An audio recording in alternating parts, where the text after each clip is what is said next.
Thank you very much to Dr. Nassim Zaidi and all the staff at the Electoral Commission of India for this invitation and also the organization of the conference. I'm very delighted to be here today on behalf of the Chief Electoral Officer of Canada to discuss civic education and youth engagement in Canada. First of all, a very brief outline of the presentation. I will talk to you about the mandate of Elections Canada when it comes to civic education. For your understanding, I think it's important, so you can put my comments a little bit in context. We're going to have a quick look at the youth voter turnout in Canada, and certainly the trend over time, which is very important as well, and teaching democracy, how it is done in Canada, and how we can integrate civic education in that. And finally, I will talk to you about the latest recommendations from the Chief Electoral Officer of Canada to Parliament to probably increase civic education and also how to reach a little bit better the young voters in Canada. First of all, Elections Canada, yes, we do run the federal electoral events in Canada, but along that responsibility, we also have a mandate to educate young future voters on the importance of voting and why voting matters in Canada. Obviously, voting is an opportunity to exercise a fundamental democratic right protected in Canada. Maybe you've heard about the Canadian Charter of Rights and Freedom. So it's very essential for us as well, and it's aligned with all the international commitment. And we believe that this includes developing and promoting civic education to make sure that we can have a very vibrant and healthy democracy in Canada. So very briefly, we have a legislated mandate to do this as the electoral management body of Canada at the federal level, I should say. Youth voter turnout trend. This is very interesting because the last general election that took place exactly 1 year ago, October 19, 2015. So we were very busy 1 year ago and we're still very busy today talking about what happened. We see that the election reversed basically the trend of declining youth voting that had been going on for decades in Canada. So at first it might seem to be a good news, but let's have a closer look at it. Around 58% of young voters between 18 and 24 voted, which is an increase by 18.3 percentage points compared to the previous election, which is very good. But since the 90s, basically, the trend has been that young Canadians were much less likely to vote than their parents as well as their grandparents. So we still see this.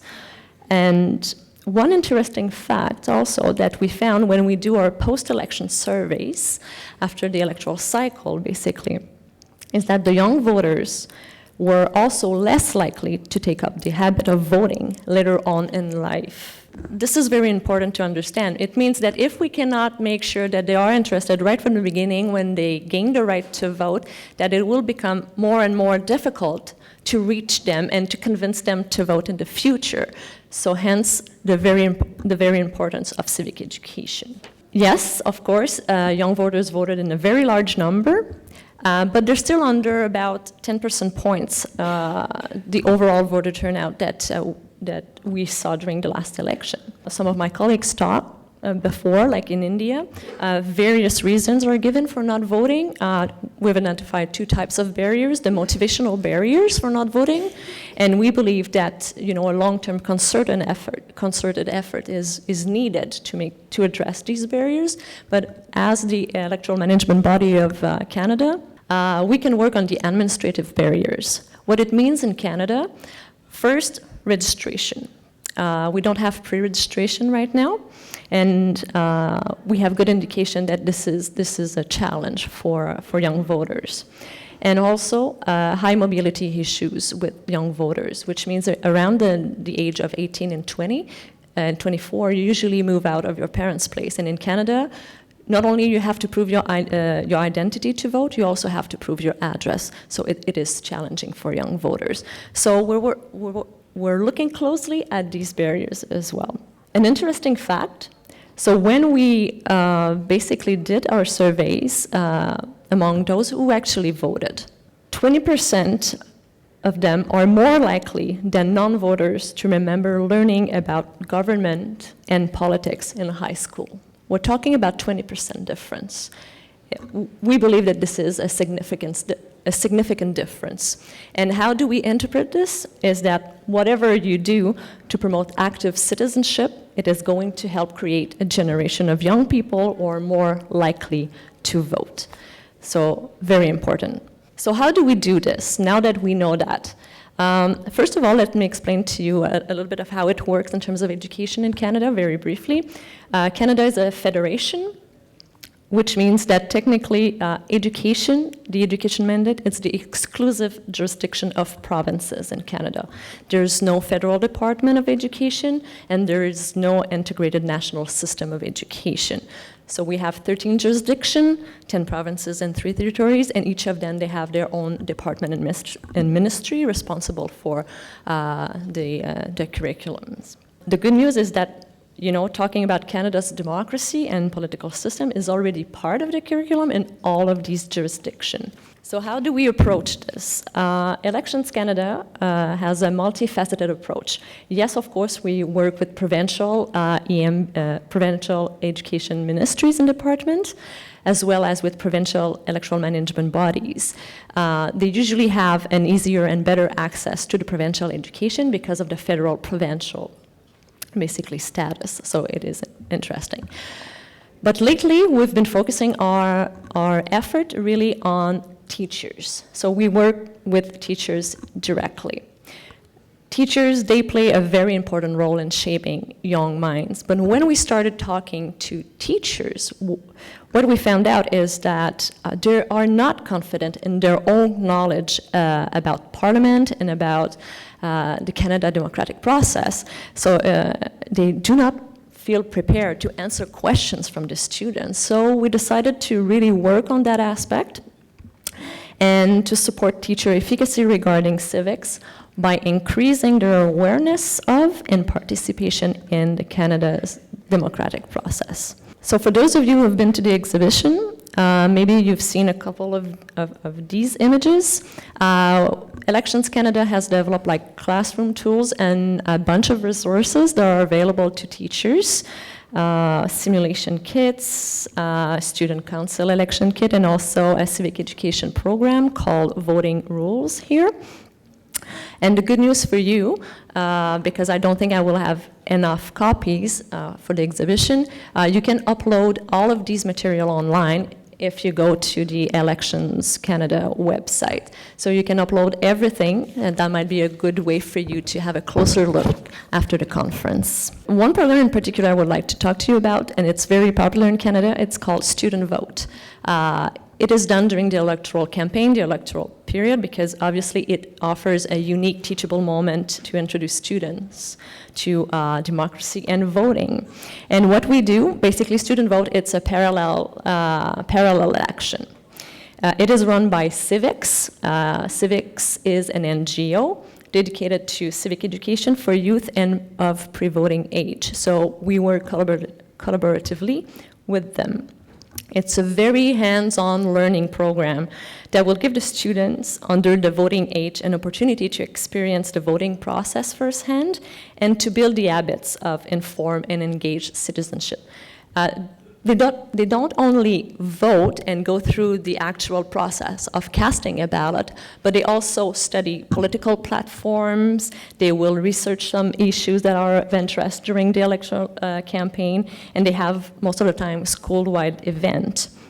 So it's very, very interesting. And it is also very popular because it's in the media. Basically, the results of the student votes is publicized in the media. So really, we gain a lot of traction with that program, and the student schools are very interested. And during the last election, we were lucky enough that we have school in every single electoral district in Canada. And we're talking about, the numbers are not so important because we have to put that in relation with other other countries, but for us it's about 1 million students. Okay, so it's very significant. We're talking about 6,500 schools also in every single electoral districts. And interestingly, they elected the exact same parliament than the actual voters. So we're talking about a majoritarian government, liberals, and conservatives as official opposition. But we thought that was a good program, but we asked someone to actually evaluate the program to make sure that, you know, we're aiming in the right direction. And basically when we got back the results, we were very pleased. It really confirmed what we thought, that the program increased students' knowledge about electoral process, as well as their political interest and dialogue and sense of civic duty, which are all linked to future voting. So, very successful example, and that has been on for years now, and we plan to maintain, of course, this program in the future. Lastly, very briefly, I talked to you about the Chief Electoral Officer's key recommendation to Parliament. So after the election, basically, the Chief Electoral Officer, he has to table 3 reports in front of Parliament. The last one being the recommendations report that we just did before coming here. And some of the recommendations are targeted to our subject today. First of all, allow pre-registration of new and young electors. Why is that? We don't have by law the authority to do pre-registration. We would like to look into this. And if we look at our National Register of Election, we talk about 93% of Canadian electors overall being included in that register. But if we look at the 18 to 24, only 72%. So we would like to make sure that we can register these people. And what we would do if the Parliament accepts basically the recommendation is that we will do our pre-registration activity with our civic education program. So that would be interesting. What it means also is that if they pre-register once they turn 18, so they're automatically rolling into the register, and then they would get what we call a voter information card in Canada, which is the most popular and recognized piece, part of the electoral reminder program. So every single elector in Canada is waiting usually for a voter information card during the election period. So that might be a good solution. I know that several countries already have pre-registration. So we will see in the future if we can get this.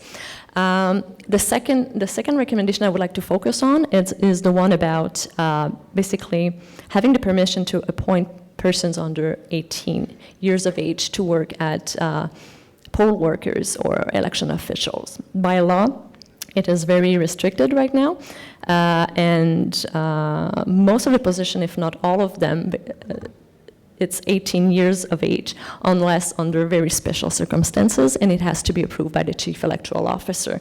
So we would like to reduce the burden of hiring 16 to 18 people, and the reason why is that when we granted that exceptional circumstances, we noticed that people between 16 and 18 were highly effective and really dedicated workers, and it might be a good way for us to engage them and to make sure that at 18 we can actually reach them a little bit better.